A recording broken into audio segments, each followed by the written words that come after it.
नमस्कार मित्रांनो, माझं नाव अशोक आहे. मी माझे 10वी पास झाल्यानंतर शहरामध्ये माझ्या मावस भावाकडे नीटचे क्लासेस लावण्यासाठी माझे घरातील आईवडिलांनी ठरवलं. त्यानुसार मला शहरामध्ये माझ्या मावस भावाकडे घेऊन गेले. माझा मावस भाऊ हा एका मार्केटिंग कंपनीमध्ये काम करत होता. शहरात फक्त तो वहिनी दोघेच राहत होते. त्यांचं लग्न होऊन फक्त 2 वर्ष झाले होते. मी माझ्या वडिलांबरोबर भावाकडे गेलो होतो. वडिलांनी मला नीटचे क्लासेस लावायचे आहे म्हणून भावाला सांगितलं. म्हणून दुसऱ्या दिवशी शहरातील नामांकित क्लासेसमध्ये भावाने माझं ॲडमिशन करून दिलं व तिथेच मला हॉस्टेलमध्ये राहण्याची व्यवस्था केली. ॲडमिशन झाल्यानंतर आम्ही घरी आलो तेव्हा वहिनीने तोपर्यंत सर्वांकरिता जेवण तयार करून ठेवलं होतं. घरी आल्यानंतर माझं ॲडमिशन झालं असं आम्ही वहिनीला सांगितलं. तेव्हा वहिनी म्हणाल्या की तुम्ही क्लासेसला ॲडमिशन घेतलं ते ठीक आहे, परंतु हॉस्टेलला ॲडमिशन का घेतलं? तुम्ही आमच्याकडेच राहा. भाऊ सुद्धा मला हॉस्टेलमध्ये राहायला नाही म्हणत होता, परंतु वडिलांनी त्यांचं न ऐकता माझं हॉस्टेलमध्ये ॲडमिशन केलं होतं. परंतु आता वहिनी सुद्धा त्याला विरोध करत होत्या. तेव्हा भाऊ सुद्धा म्हणाला की त्याला हॉस्टेलमध्ये ठेवायची काही गरज नाही, कारण की तिथे मेसमध्ये भेटणारे जेवण हे अतिशय निकृष्ट दर्जाचं असतं आणि याला अभ्यास करण्याकरता चांगल्या प्रकारचं जेवण भेटायला पाहिजे, तरच त्याचं अभ्यासात लक्ष लागेल असं भाऊ आणि वहिनी दोघे वडिलांना सांगू लागले. त्यांचं हॉस्टेलचं ॲडमिशन कॅन्सल करून फक्त क्लासेस तिथे लावा, तो आमच्याकडे राहील म्हणून वहिनी व भाऊ दोघे जण सांगायला लागले. आणि शेवटी दोघांचं ऐकून वडिलांना माघार घ्यावी लागली. मला भावाकडेच राहण्याचं ठरवलं. दुसऱ्या दिवशी क्लासेसला जाऊन मी माझं हॉस्टेलचं ॲडमिशन कॅन्सल केलं व भरलेले पैसे वापस घेऊन आलो. दुपारी वडील गावी वापस चालले गेले. मी भावाकडे तिथेच राहिलो. आता मी रोज क्लासेसला जात होतो. संध्याकाळी क्लासेस संपल्यानंतर घरी वापस येत होतो. मला क्लासेसपासून घरी येण्यासाठी भावाने सायकल घेऊन दिली होती. त्या सायकलवर मी रोज क्लासेसला जात होतो. क्लास सुटल्यानंतर घरी वापस येत होतो. अशा प्रकारे रोजचा माझा दिनक्रम सुरू होता. भाऊ सकाळी ड्युटीला जात होता, रात्री घरी येत होता. तर कधी बाहेर गावी ड्युटी असली तर भाऊ 3-4 दिवस घरी येत नव्हता. तेव्हा घरी फक्त मी व वहिनी आम्ही दोघेच राहत होतो. त्यामुळे वहिनीला सुद्धा मी आल्यामुळे आता करमणूक झाली होती, कारण भाऊ जेव्हा 3-4 दिवस बाहेर गावी जात होता तेव्हा वहिनीला एकटीला घरात राहावं लागत होतं आणि म्हणून त्यांना करमत नव्हतं. आता मी आल्यामुळे वहिनीसह व मी आमची चांगली गट्टी जमली होती. आम्ही एकमेकांशी खूप थट्टा मस्करी करत होतो. वहिनी मला खूप जीव लावत होती व माझी खूप काळजी घेत होती. त्यामुळे मला तिथे दिवसामागून दिवस कसे जात होते तेच कळत नव्हतं, कारण मला खूपच प्रेम वहिनी व भाऊकडून भेटले होते. अशा प्रकारे मी माझ्या ट्युशनमध्ये रोज जात होतो. संध्याकाळी घरी येत होतो. घरी आल्यानंतर जेवण केल्यानंतर पुन्हा मी माझ्या रूममध्ये जाऊन अभ्यास करून तिथेच होमवर्क पूर्ण करायचो. अशा प्रकारे दिवसामागून दिवस जात होते. आता भाऊ मी घरी आल्यामुळे बिनधास्त झाला होता व तो जास्त बाहेर गावी ड्युटीला जात होता. त्याचे प्रमोशन घेतले होते, त्यामुळे त्याला आठवड्यातून 5 दिवस बाहेर गावी राहावे लागत होते. तर फक्त 2 दिवस शहरामध्ये त्याला ड्युटी करावी लागत होती. त्यामुळे घरी फक्त मी वहिनी आम्ही दोघेच राहत होतो. त्यामुळे मी वहिनीची काळजी घेत होतो, वहिनी माझी काळजी घेत होत्या. त्यामुळे आमची एकमेकांशी खूप जवळीक वाढली होती. आता मला वहिनीशिवाय करमत नव्हते, तर वहिनीला सुद्धा माझ्याशिवाय करमत नव्हते. मी कधी ट्युशनवरून घरी वापस येतो असं वहिनींना होत होतं. मी घरी आल्यानंतर आमची ट्युशन मधल्या दिवसभरच्या घडामोडीविषयी वहिनींशी मी गप्पा मारत होतो. आज काय घडलं ते सर्व काही वहिनीला सांगत होतो. त्यामुळे मी आल्यानंतर रोज वहिनी सर्व मला विचारत होत्या. आता मला 6 महिने झाले होते. त्यामुळे वहिनी व मी आम्ही एकमेकांना मनातील सर्व काही सांगायला लागलो होतो. दोघांना एकमेकांचा स्वभावही माहीत झाला होता. त्यामुळे आम्ही एकमेकांशी खूपच बिनधास्त वागत होतो. वहिनीच्या प्रेमळ वागण्यामुळे मला घरची अजिबात आठवण येत नव्हती व मी इथेच रमलो होतो. अशा प्रकारे माझं ट्युशन चालू होतं. एक दिवस वहिनी मला विचारत होती की तुम्हाला गावाकडची आठवण येत नाही का? तेव्हा मी म्हणालो की अजिबात येत नाही, कारण की तुम्ही एवढ्या आपुलकीने वागतात की मला गावाकडची आठवण अजिबात येत नाही व आईवडिलांना गावाकडे भेटायला जावं असं सुद्धा वाटत नाही, असं मी वहिनींना सांगितलं. तेव्हा वहिनी म्हणाली की उगाच माझं मन धरण्याकरता माझ्याशी खोटं बोलू नका. वहिनीला हरभऱ्याच्या झाडावर चढवायचा तुमचा प्रयत्न दिसतोय. तेव्हा मी म्हणालो की नाही वहिनी, खरोखर तुम्ही खूप माया लावली, त्यामुळे मला घरची अजिबात आठवण येत नाही. तेव्हा वहिनी म्हणाल्या की ठीक आहे, तुम्हाला वहिनी किती दिवस लागेल? नंतर तुमचं लग्न झाल्यानंतर तुम्ही वहिनीला विसरून जाणार, म्हणून वहिनी मला हिणवत होती.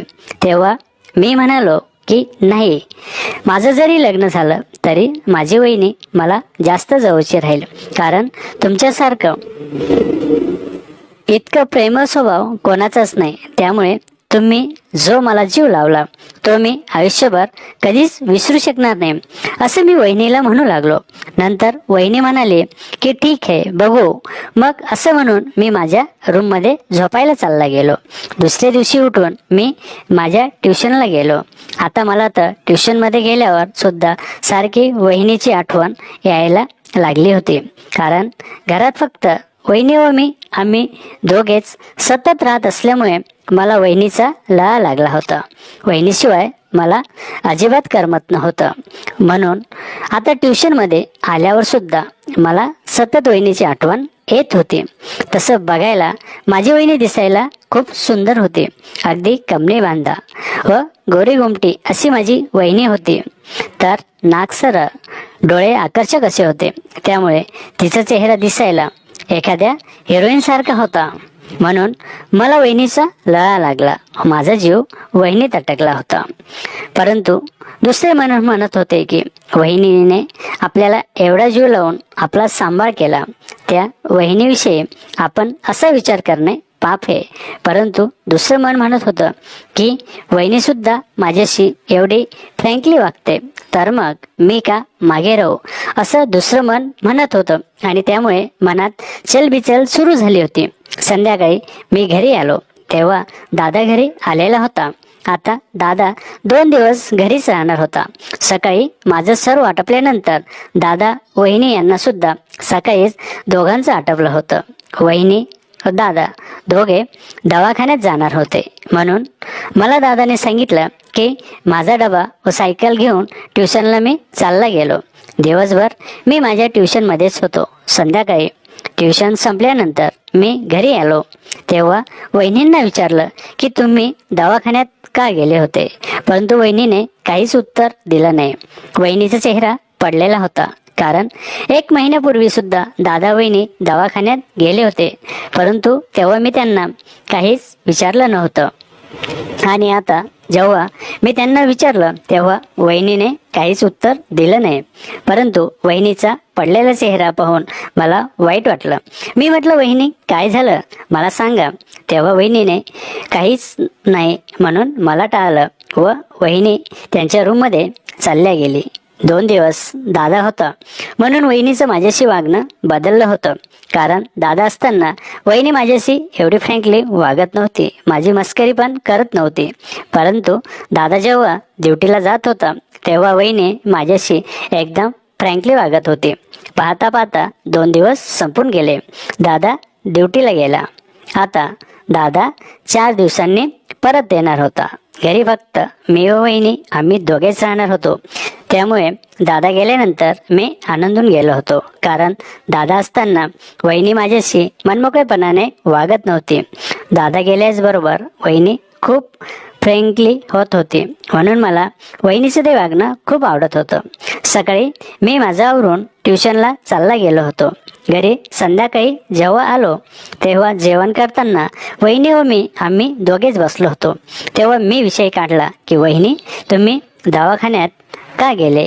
तेव्हा वहिनी म्हणाले की आम्ही डॉक्टरची ट्रीटमेंट घेत आहोत.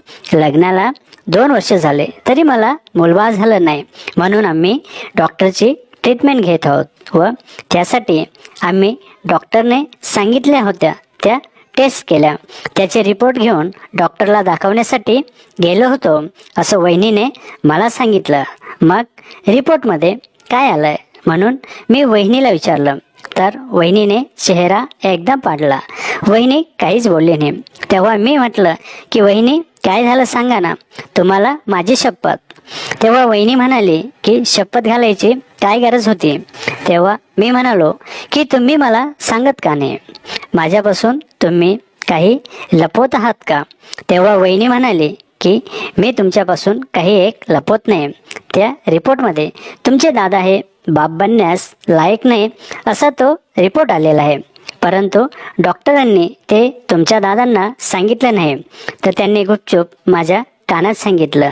व जर तुम्हाला बाळ पाहिजे असेल तर तुम्हाला टेस्ट ट्यूब बेबीचा पर्याय वापरावा लागेल असं त्यांनी मला सांगितलं, परंतु हे मी तुमच्या दादांना सांगितलं नाही आणि या विषयावर मी तुमच्याशी बोलणारच होते, म्हणून वहिनीने मला सांगितलं. मी वहिनीला म्हणालो की तुम्ही माझ्याशी काय बोलणार होते. तेव्हा वहिनी म्हणाली की तुमचे दादा जरी बाप बनू शकत नसले तरी तुम्ही बनू शकता आणि म्हणून मला बाळ होण्यासाठी तुमची मदत पाहिजे. मी म्हणालो की मी काय मदत करू शकतो. तेव्हा वहिनी म्हणाले की तुम्ही मला आई होण्यासाठी मदत करा.